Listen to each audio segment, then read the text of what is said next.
باب کراہیت ما یستنجى به، باب مکروہ ہونے ان چیزوں میں جس کے ساتھ استنجا کیا جاتا ہے، یعنی بعض چیزوں سے استنجا کرنا مکروہ ہے، وہ کون سی چیز ہے؟ تو دیکھو، جس چیز سے استنجا کیا جاتا ہے فقہا نے کہا اس چیز کے لیے اولین شرط ہے کہ وہ پاک ہو۔ وہ کیا ہو؟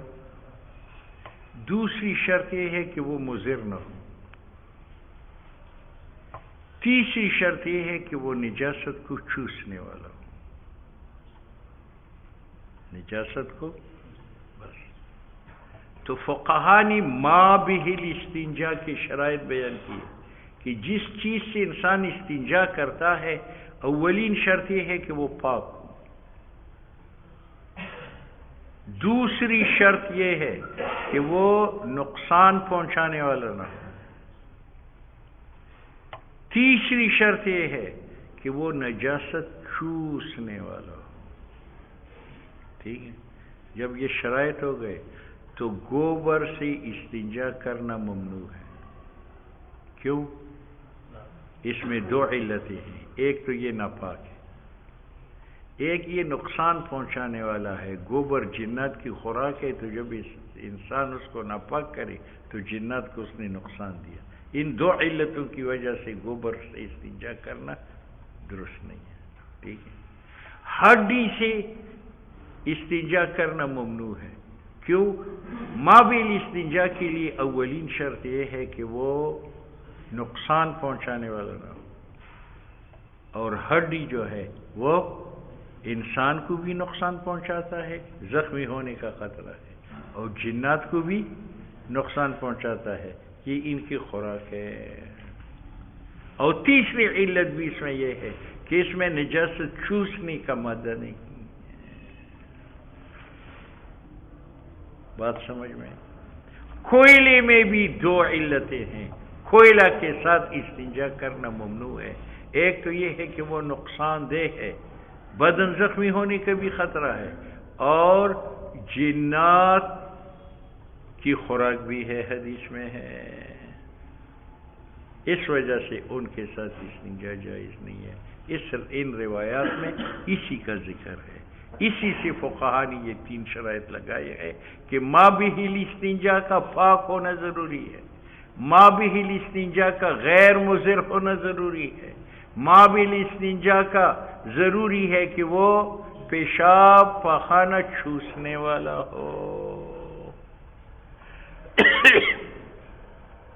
اب گوبر کے ساتھ ناجائز ہے، کیونکہ گوبر میں یہ بھی نقصان ہے کہ وہ ناپاک ہے، اور یہ بھی نقصان ہے کہ وہ جنات کو ضرر دینے والا ہے، یہ ان کی خوراک ہے۔ ہڈی کے ساتھ ناجائز ہے، کیوں؟ اس لیے کہ وہ انسان کو بھی نقصان پہنچاتا ہے اور جنات کو بھی نقصان پہنچاتا ہے، اور دوسرا عیب ان میں یہ ہے کہ یہ نجاست کو چوستا نہیں۔ کوئلے میں ایک علت کی وجہ سے استنجا ناجائز ہے کہ یہ جنات کی خوراک ہے۔ ٹھیک ہے، ان تین شرائط کو ملحوظ رکھو، باقی یہ مسئلہ اتفاقی ہے۔ باب کراہیت ما، باب مکروہ ہونے ان چیزوں کی جس سے استنجا کی جاتی ہے۔ حدثنا حناد قال حدثنا حفص بن غیاث عن داود بن ابی ہند عن الشعبی عن علقمہ عن عبد اللہ بن مسعود رضی اللہ تعالیٰ عنہ قال قال رسول اللہ صلی اللہ علیہ وسلم لا تستنجوا بالراس، تم استنجا نہ کرو گوبر کے ساتھ، خشک گوبر کے ساتھ، ایک اس لیے کہ وہ ناپاک ہے، اور ایک اس لیے کہ وہ جنات کی خوراک ہے۔ ولا بالعظام، اور تم عظام کے ساتھ بھی نہ کرو، ایک اس لیے کہ یہ تمہیں نقصان دے گا، ایک اس لیے کہ یہ جنات کو نقصان دیتا ہے، یہ ان کی خوراک ہے، اور ایک یہ ہے کہ یہ چوسنے والا نہیں ہے۔ فَإِنَّهُ زَادُ إِخْوَانِكُم مِّنَ الْجِنِّ، یہ انہو کی ضمیر روس اور عظم دونوں کی طرف راجع ہے، بے اعتبار کل واحد کی، یہ ہر ایک خوراک ہے تمہاری بھائیوں کا جو جنات ہے۔ اس پر معارف السنن نے یہ اعتراض کیا ہے کہ گوبر ہے تو یہ کثیف مادی چیز ہے، ہڈی ہے تو یہ کثیف و مادی چیز ہے، اور جنات جو ہے وہ لطیف مخلوق ہے، تو لطیف مخلوق کثیف چیزوں کو کس طرح کھا سکتا؟ کس طرح؟ اس کا ایک جواب یہ ہے کہ جنات نے جب آپ صلی اللہ علیہ وسلم سے اپنی رزق کی تنگی کی شکایت کی تو حضور علیہ السلام نے دعا کی کہ اللہ جانور پھل پھول گھاس کھا کر جب گوبر بناتا ہے تو جب جنات کھانے کے لیے آتا ہے تو اس گوبر کو اصل شکل میں تبدیل کرو، تو اگر گوبر سیب سے بنا ہوا ہے تو جن جب کھاتا ہے وہ سیب دکھائی دیتا ہے، گھاس سے بنا ہوا ہے تو وہ گھاس دکھائی دیتا ہے، ہڈی کھانے لگ جاتا ہے تو اس پر سابقہ گوشت لوٹ آتا ہے تو وہ گوشت کھا جاتا ہے۔ ٹھیک ہے، ایک جواب۔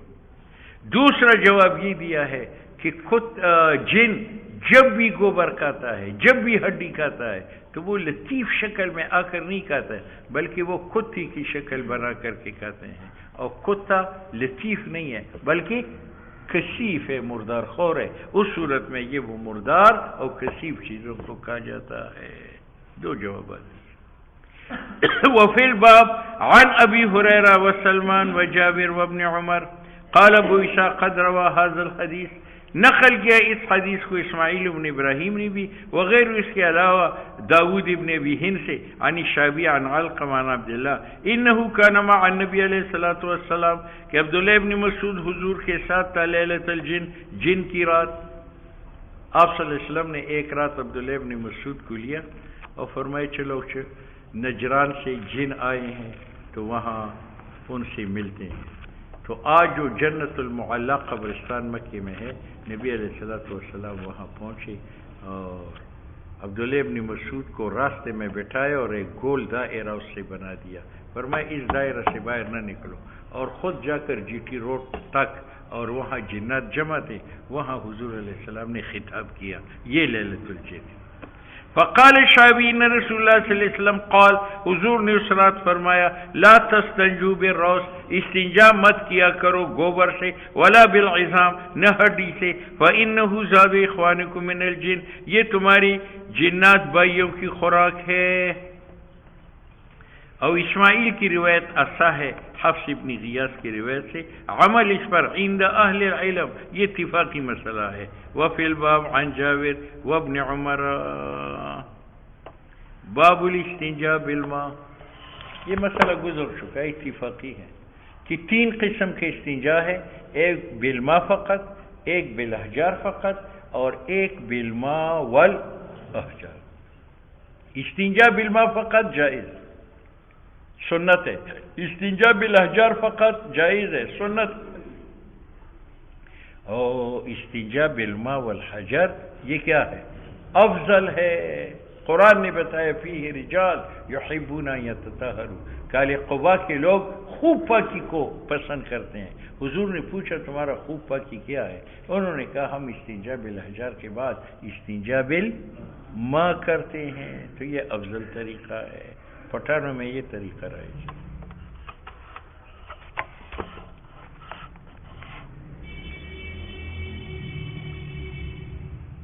باب الاستنجاء بالماء۔ حدثنا قتيبة ومحمد بن عبد الملك بن ابي الشوارب قال حدثنا ابو عوان عن قتادة عن معاذة عن عائشة قالت، عائشہ صدیقہ نے عورتوں سے کہا کہ مرنا، اے خواتین تم حکم کرو ازواجکن، اپنے شوہروں کو، ان یستتیبوا بالماء، کہ اپنے آپ کو پانی سے پاک کرے، صرف پتھر پر اکتفا نہ کرے، فانی استحییہما، مجھے شرم آتی ہے تمہارے خاوندوں سے بات کرنے میں، تم خود اپنے خاوندوں سے بات کرو۔ فإن رسول اللہ صلی اللہ علیہ وسلم کان یفعلہ، نبی علیہ السلام استنجا بالماء فرماتے تھے، استنجا۔ وفي الباب عن جرير بن عبد الله البجلي وأنس وابي هريرة قال ابو عيسى هذا حديث حسن صحيح، او اس پر عمل عند اہل العلم، يختارون الاستنجاء بالماء، وہ پسند کرتے استنجا بالماء، وان كان الاستنجاء بالحجارة يجزي، اگرچہ استنجا بالحجارة بھی کبھی ہے ان کے نزدیک، لیکن انہم استحبوا، یہ مستحب جانتے ہیں استنجا بالماء کو استنجا بالاحجار کے بعد۔ رواہ اچھا جی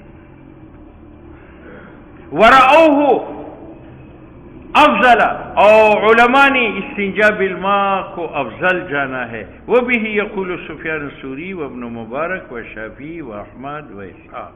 باب ما جاء.